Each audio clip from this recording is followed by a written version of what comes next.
Hello friends, welcome to birds info. उम्मीद करता हूँ आप और आपके बर्ड्स खैरियत से होंगे। आज की इस वीडियो में हम बात करेंगे कि हमने बजीज़ पैरट्स पाल रखे हैं, काफ़ी अरसा गुज़र गया है लेकिन ब्रीड नहीं कर रहे। ख़ासकर बजीज़ फ़ीमेल ब्रीड करने के लिए बिल्कुल रेडी नहीं है, ना ही मटकी में जाती है और ना ही मेटिंग वगैरह करती है, बिल्कुल ब्रीडिंग मूड में नहीं है। तो हमें ऐसा क्या करना चाहिए जिससे हमारे पास बजीज़ फ़ीमेल यानी ऑस्ट्रेलियन तोते की मादा वो ब्रीड करने के लिए तैयार हो जाए, मटकी में भी जाए, मेटिंग भी करे और एग्स भी ले करे। तो इस वीडियो में मैं आपको कुछ टिप्स बताऊंगा जिनको आप फॉलो करेंगे तो ऑस्ट्रेलियन तोते की मादा ब्रीड शुरू कर देगी।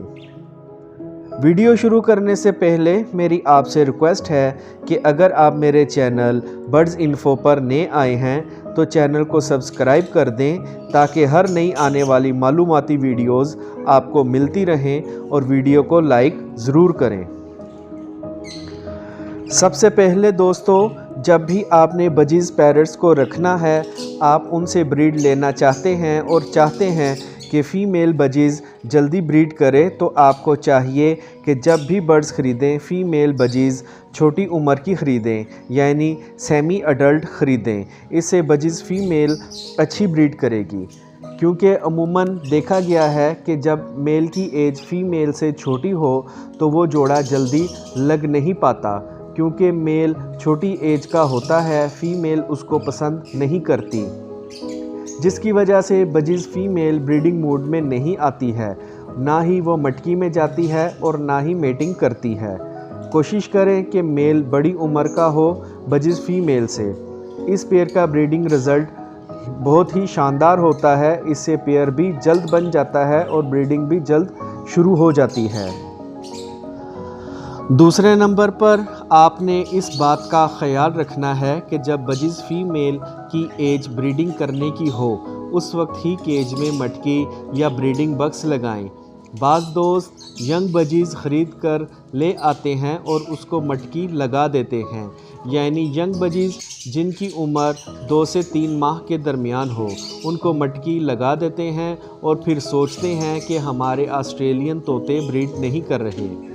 जब बजीज़ की उम्र 5 माह हो जाए फिर ही इनको मटकी लगाएं। फ्रेंड्स, ये बात यहाँ आपको बताता चलूँ, जब फ़ीमेल बजीज़ की ब्रीडिंग एज नहीं होगी यानी वो छोटी उम्र की होगी तो वो अंडे कैसे देगी। ब्रीड करने वाली फ़ीमेल की नाक ब्राउन होती है और इसकी आँख में मौजूद सफ़ेद या ग्रे कलर के रिंग से भी इनकी एज का अंदाज़ा लगाया जा सकता है। तीसरे नंबर पर आपने इस बात का ख्याल रखना है कि इनके पिंजरे में दाने का बर्तन हर वक्त भरा रहे, क्योंकि बाज़ फ़ीमेल उस वक्त ही ब्रीडिंग मूड में आती हैं जब इनको इस बात का एहसास हो जाए कि मेरे और मेरे बच्चों को यहाँ खाना वाफर मिकदार में मिलेगा। बाज़ दोस्त इनके दाने का ख्याल नहीं रखते, 2-2 दिन तक दाने का बर्तन चेक नहीं करते इसमें फीड मौजूद है कि नहीं। आपको रोज़ाना की बुनियाद पर इनका दाना चेक करें और रोज़ाना ताज़ा पानी पीने के लिए फ़राहम करें।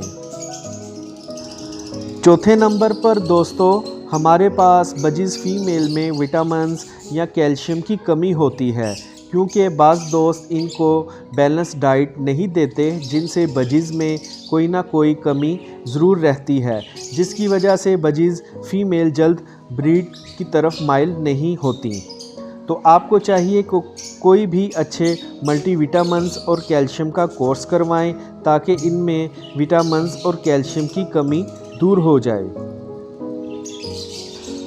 5वें नंबर पर अगर आपने पिंजरे के सामने मटकी लगा रखी है तो वो फ़ीमेल उसमें नहीं जाती, तो उसकी लोकेशन बदल कर देख लें या मटकी की बजाय ब्रीडिंग बक्स लगा दें। 6ठे नंबर पर आप अपने बर्ड्स को मुकम्मल प्राइवेसी दें, इनको बिला वजह ना उड़ाएं और ना ही बार बार इनकी मटकी में झांकें। बाज़ दोस्त तो पिंजरे के सरहाने खड़े रहते हैं कि बजीज़ क्या कर रहे हैं, ये मेटिंग कब करेंगे, तो आप बिल्कुल भी ऐसा ना करें। इनको बिल्कुल भी डिस्टर्ब ना करें, बल्कि केज के कुछ फासले पर बैठकर इनका नज़ारा करें। 7वें नंबर पर बाज़ फीमेल की ब्रीडिंग एज मुकम्मल हो जाती है, यानी उनमें अंडे देने की सलाहियत ख़त्म हो जाती है और वो बूढ़ी होती हैं और हम उस पर ब्रीडिंग की उम्मीद लगाकर बैठे होते हैं। ऐसी सूरत हाल में आपको चाहिए कि फ़ीमेल बजीज़ को मार्केट से बदलवा लें। आई होप आपको मेरी आज की ये इन्फॉर्मेटिव वीडियो पसंद आई होगी, तो वीडियो को लाइक और चैनल को सब्सक्राइब ज़रूर करें। Take care.